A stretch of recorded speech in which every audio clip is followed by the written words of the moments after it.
Welcome to the Caribbean, where you'll find soothing waves, warm sunshine, and friendly people. So many travelers have chosen to vacation here at the beautiful Sandals Resorts and beaches, and thankfully, so many have chosen to serve others here as well through the Sandals Foundation. Heidi Clarke is the executive director for the foundation. She'll be joining us today from the beautiful island of Jamaica, sharing with us the heart and soul of the Sandals Foundation, as we discover the many ways they seek to serve the Caribbean's wonderful communities and the people who call these islands home. This is where adventure meets purpose, where we get to know those who live life beyond status quo. My name is Adam Asher, and this is the Edge of Adventure podcast. Heidi Clarke, thanks for joining the Edge of Adventure today. It's certainly a pleasure. You know, when I think of the Sandals brand, I think about wonderful, luxurious experiences in the Caribbean, enjoying the beauty of the Caribbean and all those wonderful things. But we're going to find out today how much more there is to the Sandals brand. Tell us about the Sandals Foundation. The Sandals Foundation was really developed about 11 years ago, but it's come out of the very start of Sandals, the company.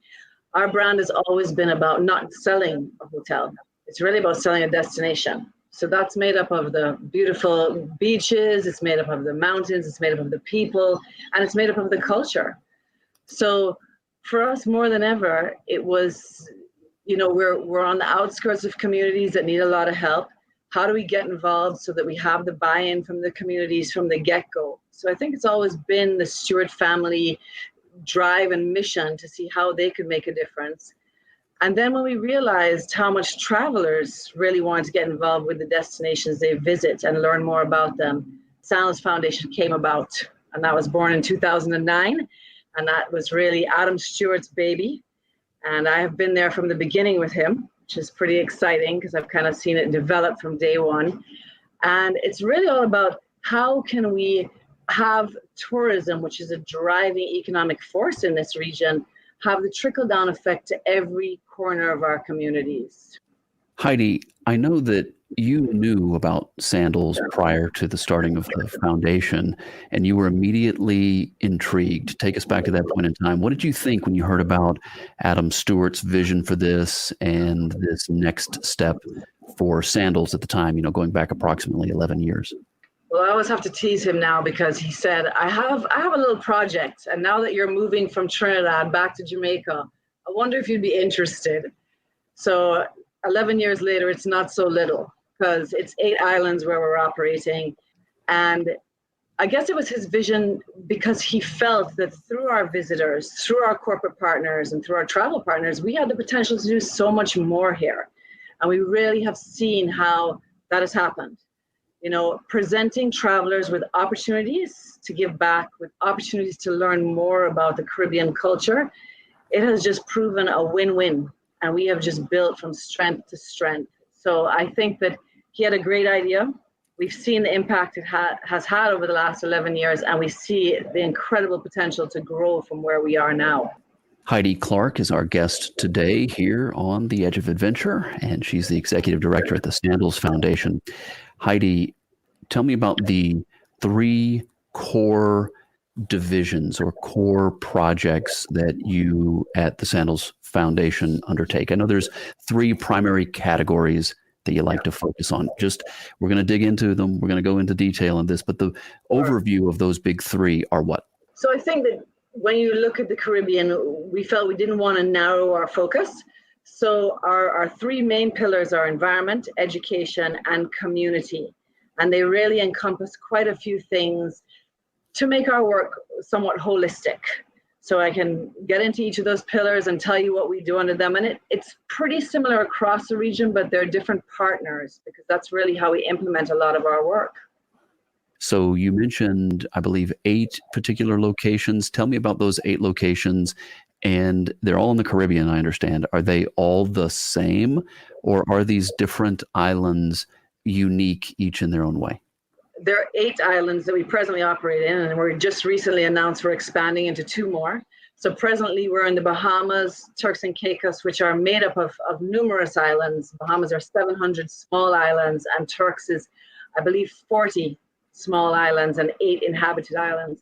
And then the bigger islands, of course, Jamaica, Antigua, Grenada, Barbados, and St. Lucia. And recently, as I said, expanded into Curacao and St. Vincent and the Grenadines.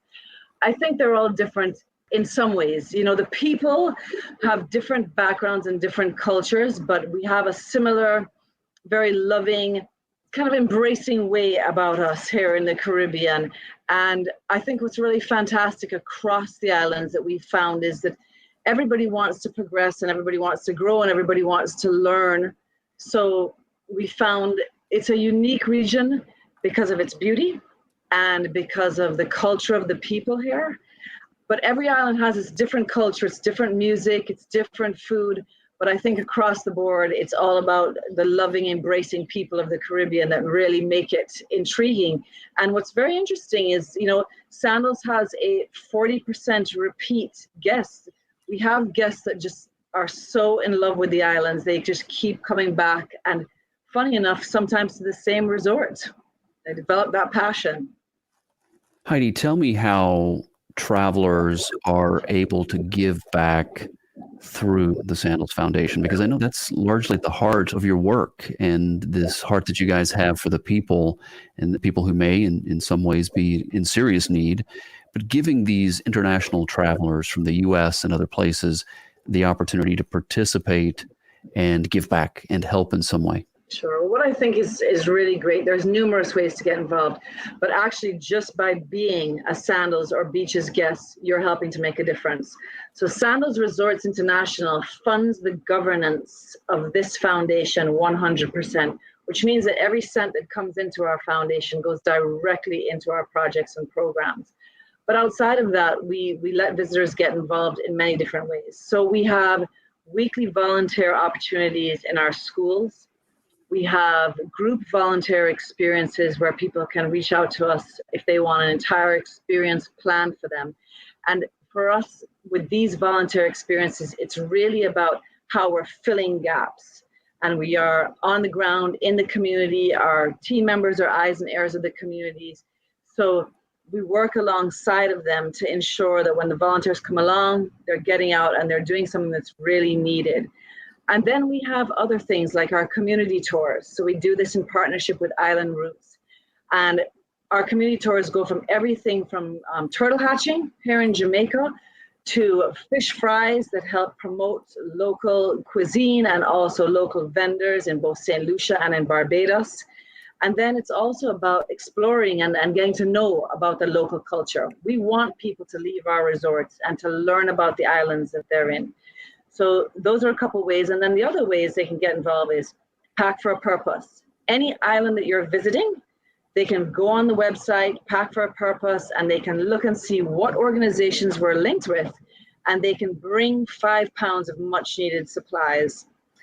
And then I think one of the most exciting things that we're recently doing, we have our gift shop corners in every resort. So those gift shop corners not only sell things that contribute back to the foundation's work, but what we're really focused on now is promoting local artisans. So the funds come in and we have an artisan fund that we turn around and help to build the capacity of local artisans. So it's about helping them get machinery, training, if they need rebranding, and we've seen such growth with their sales. So you can leave the property or you can stay on the property. You know, there's so many different ways to get involved, and it's really about reaching out to us and seeing what works best for you. Or when you get to the resort, you know, there's all different ways that you're made aware of the foundation, because we want people to know what's happening and how they can play their part. So many great ways to help, so many needs, of course, and yet so many great ways for those of us outside to help, and those of us who get the opportunity to visit the Sandals Resorts and Beaches. So fantastic ideas and great execution on these things, knowing that there are the 3 major topics, the 3 primary ways that you guys seek to make a difference. And community is one of them. The overall vision for the way the Sandals Foundation helps the community in the Caribbean is what? So I think some of the key areas for us under community are healthcare. There's a lot of people, we operate in very rural regions of the islands where we exist and have our businesses. So healthcare is always something on the top of our priorities. If you don't have your health, you have nothing else. So that has been a major focus for us. And that's about building capacity of doctors and nurses, offering free healthcare through volunteer programs. It's about equipping hospitals and local clinics and getting the healthcare that's needed into communities that haven't had it before. So that's always been a very big driving force for us. The other key area for us really under community is youth engagement. Unfortunately, far too many young people here in the Caribbean are either unemployed, disengaged, or not in school. So for us, it's looking at opportunities to engage them in positive spaces. And we do that through sports, we do that through skills training, and we do that through mentorship. And we have seen where you provide these incredible spaces, whether it's a skateboard park we've just recently built in Kingston with numerous partners, or the library or the basketball court, or it's training a particular skill. You know, it's really a way for these young people who may not have the guidance to get the guidance. But I think what's key to know is that Sandals and Sandals Foundation have a very big voice internationally. But what we've done is partner with grassroots organizations in communities, because there are a lot of programs that are really incredible that have been taking place, but they don't have the funding and they don't have the capacity to scale up and build. So we've kind of utilized our voice to get out there and be able to bring them more notice, more funding, and then we partner with them to scale up what they're doing. And that's been pretty key for us. One of the other areas of focus is education. This has to be a very, very important one. And I saw recently, I checked out your Facebook page at facebook.com/the Sandals Foundation. And I think I saw a report recently about, I think, some initiative where you guys were providing tablets to schools through the Caribbean to help with the kids and their distance learning and this sort of thing. Tell me about that, but also just the overall initiative helping with the education in these areas. I think education obviously is what underlies everything. You know, once you have education, you're really setting people up to succeed. So for us, I think it's where it started with the stewards and it's where it's continued for us.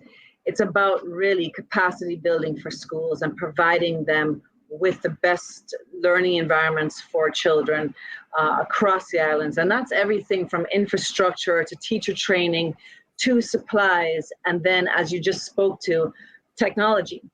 I mean, obviously this year has changed everything.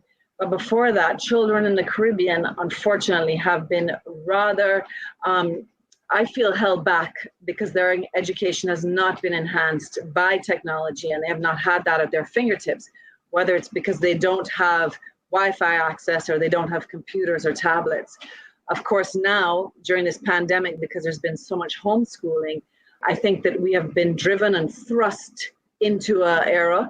And I'm really, really pleased to see how the Ministry of Education across the region has really risen to the occasion to see how they can make Wi-Fi possible, whether it's hotspots in communities or schools.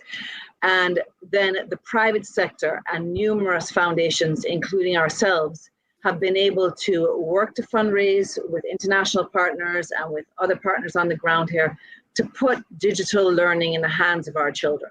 So I'm really pleased that we recently have done over 2,000 tablets, and we've added to that, of course, training, and we're continuing to have that thrust because it's definitely something that's not just for today, but it's about enhancing education moving forward. Heidi Clarke is our guest today here on The Edge of Adventure. Great to have everybody. Whether you're watching the video version on YouTube or Facebook, Instagram, that sort of thing, or you're tuning in to the audio podcast on your favorite audio podcast platform, or even now the radio version. It was just an honor to have you with us, and thanks for being a part of the family. Today we're getting to know Heidi and the Sandals Foundation. Heidi Clarke is the executive director of the Sandals Foundation. Okay, so the third and final, as we're looking at sort of big picture initiatives, the other concept or the other division here of needs and meeting these needs is environment. And the objective for this initiative is to what? So I think for us here at the foundation and also across the Caribbean is really to get environment to be on the forefront. Because there are so many social needs in this region, we tend to think environment is back burner. Do we need to plant the tree? Do we need to protect the reefs? And environmental education and awareness is so needed. And it's something that we felt we have to start getting people to understand that our actions and everything that we do in our communities and our schools is affecting our environment. And in turn, that affects our lives. So tourism is driven by the beauty of this region, but there are hundreds of thousands of people that depend on fishing for livelihoods. And so when we looked at it, we said, look, our region is beautiful, but why are things going downhill? Yes, there is climate change, and yes, there is global warming. It's affecting our reefs, but there's also so many things we're doing because we don't understand. So environmental education has been a huge thing for us. That's about training teachers in environmental conservation. It's about training club mentors that have environmental clubs. And it's about partnering with people like Guy Harvey and other schools programs that we get into schools and we talk to our young people and we go into communities and we help people to understand how solid waste and what products and chemicals are in our oceans and going into our rivers and gullies and how they're affecting our reefs. So education has been the biggest thrust. But the other thing for us has also been about marine protection. So we presently manage 2 marine parks here in Jamaica. We contribute to 5 others. These are marine protected areas. We have coral planting and coral gardens in St. Lucia. And we're really looking at how do we work to rebuild our reefs, to protect our fishing populations that affect people's livelihoods, and preserve our coastal resources. So that has been everything from tree planting in our mountains to mangrove plantings on our coastlines. And I have to say the progress that we've seen, not just in the protected areas, but in the buy-in when people are educated and understand how dependent we are on our environment, has been tremendous. And so that has been a huge pillar. It's a great love of mine. I mean, I live to be in the sea. So I'm really pretty pleased that we're seeing this progress and we're seeing it get on the front burner and continue to make progress there because it's the only way forward. Okay, Heidi, you said you live to be in the sea. That's a great segue then to ask a little bit about your childhood and where you grew up. What is home for you? I can say that I am a Caribbean national. I'm actually born here in Jamaica and lived here the majority of my life, left here for about 5 years in the 70s. My mother's from Trinidad, my father Jamaican, so I'm 5th generation Jamaican. I have married a Trinidadian and lived in Trinidad and Tobago for 10 years. So, and then my grandfather being from Barbados. So I'm really kind of got that Caribbean stance. But Jamaica, of course, will always be home to me, but I feel very at home across the Caribbean. And I have a great passion to see change happen here and to preserve what I think is so incredible about this region. What are the things that come to mind that you would like to see changed for these beautiful islands and the people of these beautiful islands?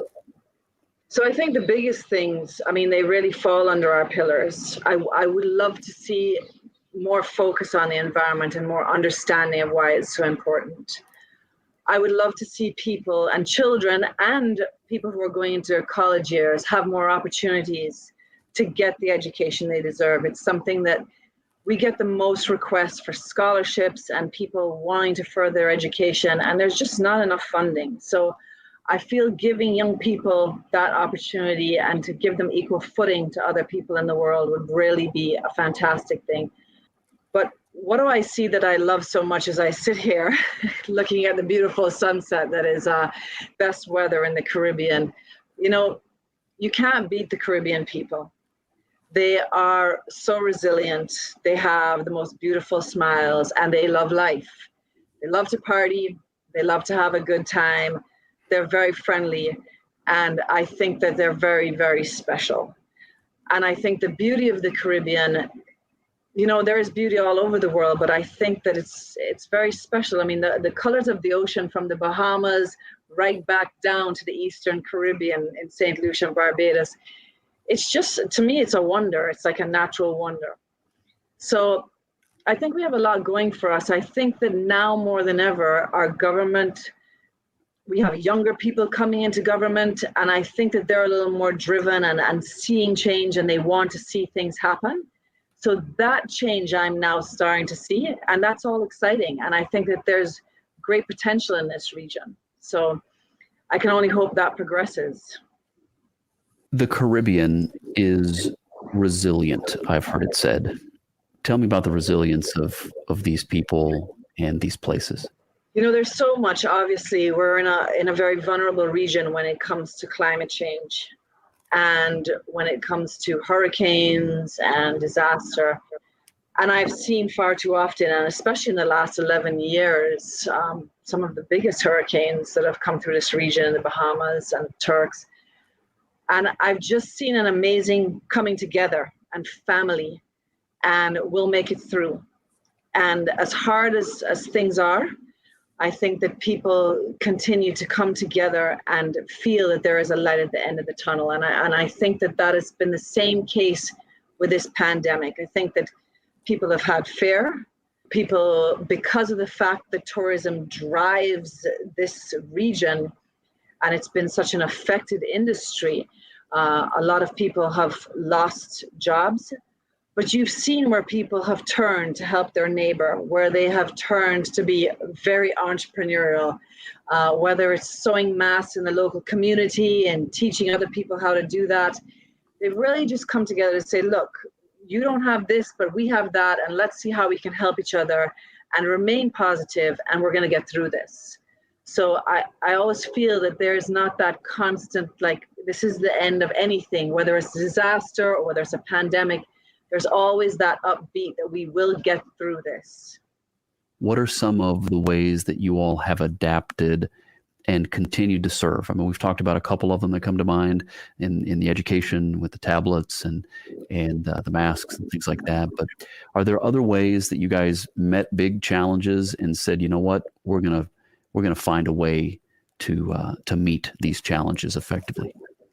Sure. Well, I think first and foremost, the resorts have done an incredible job because they have looked at how do we keep 15,000 employees relevant, use the time to do training, help them to get through these hard times with their children, whether it's through digital learning or whether it's by care packages, and how do we make our product better? So we've kind of all got a little introspective as directors to kind of think, how do we get through this, but come out of it even better? And then at the foundation, we really looked at, okay, where are the greatest needs right now? And the greatest needs, of course, were capacity building in the health sector. So joining a huge force here in Jamaica to purchase ventilators. We also renovated, along with the Tito's Vodka, a great partner of ours, doctor and nurses area at one of the hospitals for the ICU. We've given out care packages to the elderly from door to door. We have worked with teachers to see how we can help them to get lessons to children that may not have the digital resources that they needed. So we've looked at many different avenues to, one, uplift people who can't get out of their homes, but also to work in partnership, because it's never about working in silos. That's the only way it works here in the Caribbean and across the world. But working with government, working with private sector to say, we need to do this together. And how do we build our healthcare systems across this region? And I think that we've done a pretty good job. Of course, like the rest of the world, we're having spikes and ebbs and flows, and some islands are doing a little bit better than others. But we're definitely seeing that people now more than ever want to get out. And so they're looking to next year, like, how can we vacation? So we're going to say, your vacation's waiting on you, and we're going to figure out how we're going to make it the best it can be.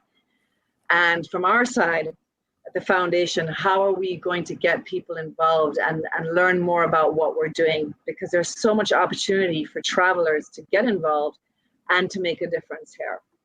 Heidi Clarke is my guest today here on The Edge of Adventure. She's the executive director at the Sandals Foundation, and she is joining us live today from Jamaica. And lucky her. You said this is a great time of year. This is being recorded in the winter. And you said there's something nice about this time of year because what is it that you guys get this time of year? It's all wonderful because you get different plants that are blooming now and the sunsets change and then the breeze and the temperature changes and lots of fruits come into season. So everybody gets pretty excited and we're saying to everybody, get outside, be in nature. It's now time when we don't have to use air conditions if we do happen to have one in our house. So it's a beautiful time of year. Definitely the time of year to travel if you can. I know that the Sandals Foundation, even though you guys work in and with specific islands in the Caribbean, there are specific locations that you work consistently. But I also know that when needs have arisen in other locations, that you guys are there to help. Tell me about some of the other ways you might find yourself reaching out beyond the traditional places that you work. Well, we work in a Caribbean alliance, so it's always about how do we partner and how do we work with other foundations across the Caribbean to learn best practices. But we have had, I have to say, the pleasure of working in Haiti, Dominica, and Trinidad, 3 beautiful countries. Unfortunately, they were not at good times. We first started working with Haiti after the earthquake, and I've been there 3 times since and seen some, talk about resilient people. There's a lot happening there, and between the artisans and people coming in there and developing products and engaging women and young people in skills training. So we've been very pleased with our partnerships there in Haiti. And then in Dominica and Trinidad, both when they had flooding and they lost schools and communities, that we were able to go in and find really incredible partners on the ground. So once again, it all comes down to having those partners so that when disaster comes into play, we are all neighbors and that we are able to move very quickly.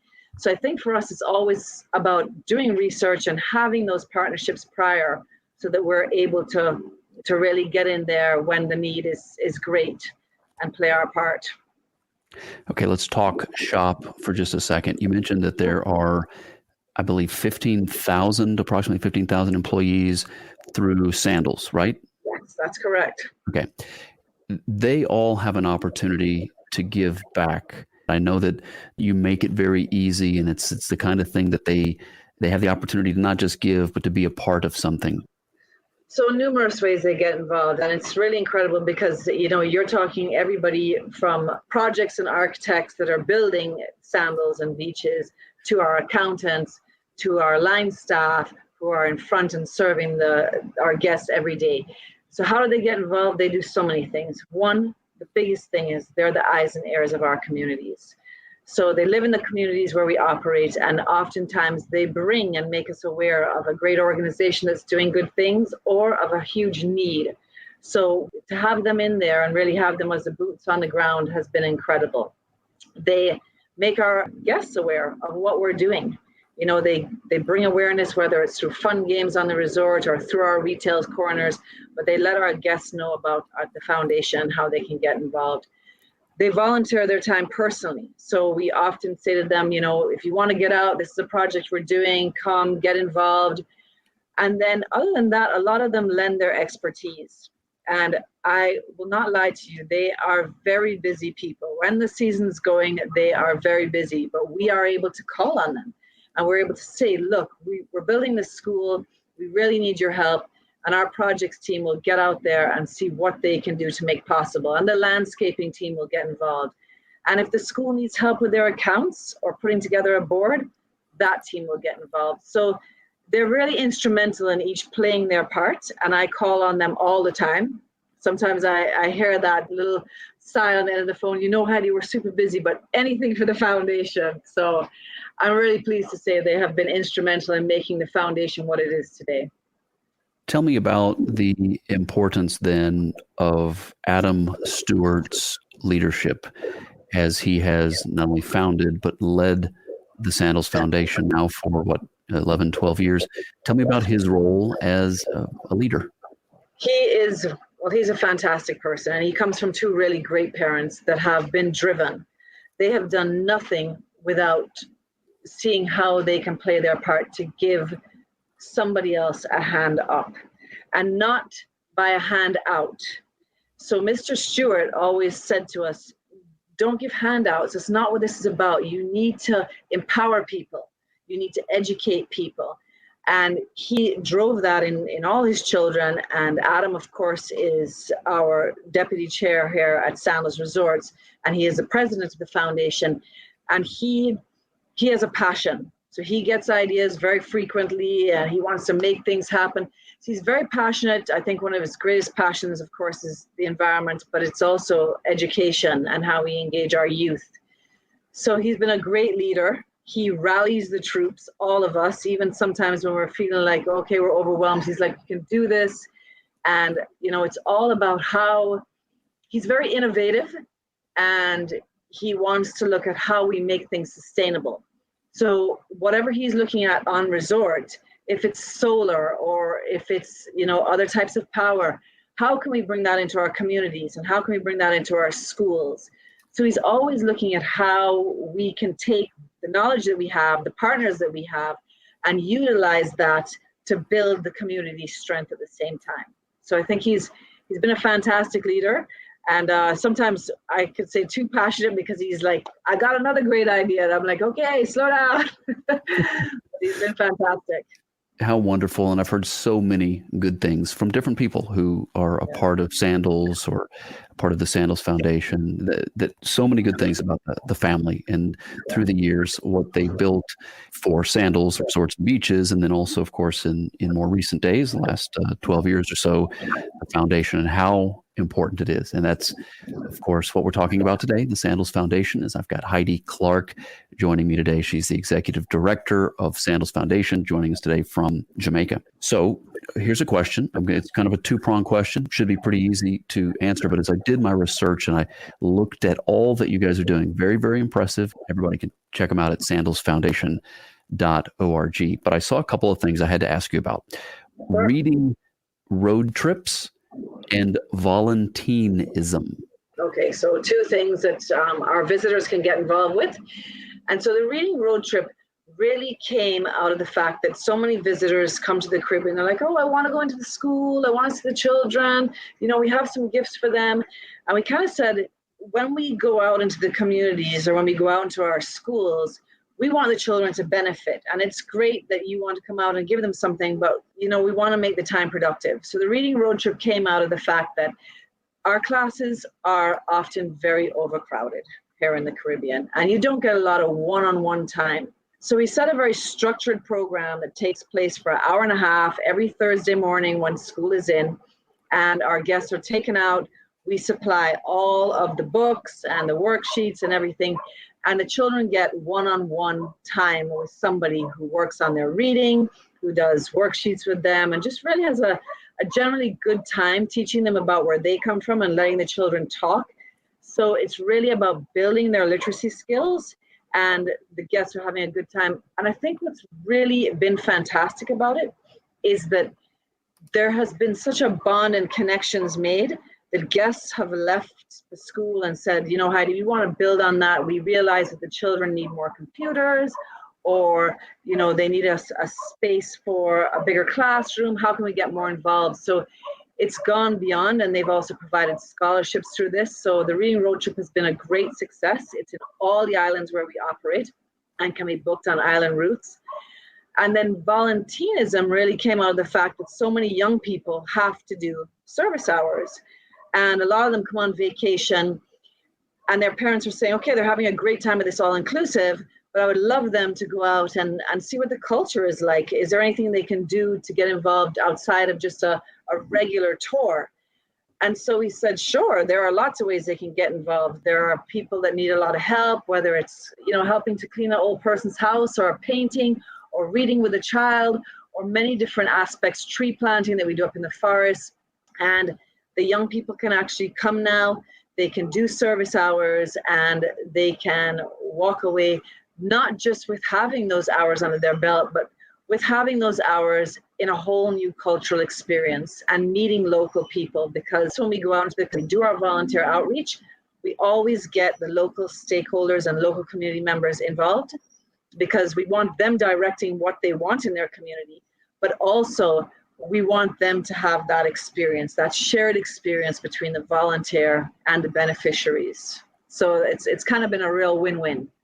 What makes the Sandals Foundation so awesome?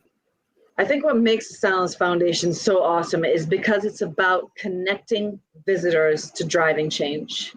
Tourism drives the economy in this region, but it has the potential to drive change into far-reaching corners of communities that tourists would never see, that visitors to these islands would never see. And now we're giving them that opportunity, not just to immerse themselves in the culture, but now they're able to do that while making a positive impact. And I feel for us, we've kind of set an example in this region, and I hope that other hotels will follow, because I think we all have the potential. I think that travelers and guests want to make a difference, and if they're provided the opportunity, they will. So I'm hoping we sit in a very great position to show some best practices and to partner. For us, it's always about scaling up, because the more difference you can make, the better it is. Absolutely. My guest today, Heidi Clarke, Executive Director of the Sandals Foundation. Heidi, final question of the day. Why is it important for you to serve in this way? I love this region. I mean, I feel passion to do things whenever I travel anywhere. And if there's anything that I can do, and I want to learn about cultures, but I love the Caribbean, and I see the potential of the people. And I see the want in the people to have more opportunities. And so, however I can work with my team and with our 15,000 strong across this region to make that possible and to set that example, I want to do that. I've been driven from a very young age by both my mother and my father that our job here is about helping others. It's not about ourselves. It's about, you're here to lift up your brother. And if you can do that by engaging so many people, I think, you have the potential to do lots. So I'm passionate, and I think that now more than ever, we all need to join together to help each other. And it has been my privilege and pleasure today to get to know Heidi Clarke and the Sandals Foundation. Once again, Heidi is the Executive Director at Sandals Foundation. She has joined us today from Jamaica. And let's cover a couple of details. If you'd like to find out more information, you want to get involved, you want to find out how you can help and what their next projects are, reach out to them, sandalsfoundation.org, sandalsfoundation.org. Heidi, anything else we should know before we wrap the show? Just want to say the Caribbean's here, it's waiting, and we welcome you to come to vacation, to get involved, to make a difference. Stay safe. Thank you so much, Adam. My name is Adam Asher, and you've been listening to the Edge of Adventure podcast. To learn more, log on to theedgeofadventure.com. And while you're there, check out the video series where we go off the grid to discover some of the great things people are doing all around the globe to make the world a better place. I call it my search for adventure and purpose. You'll find us on social media too. Just look for the hashtag #TheEdgeOfAdventure. Thanks for joining us. Always great to have you with us as together we aim to live life for something bigger than ourselves. This is The Edge of Adventure, where we go beyond status quo.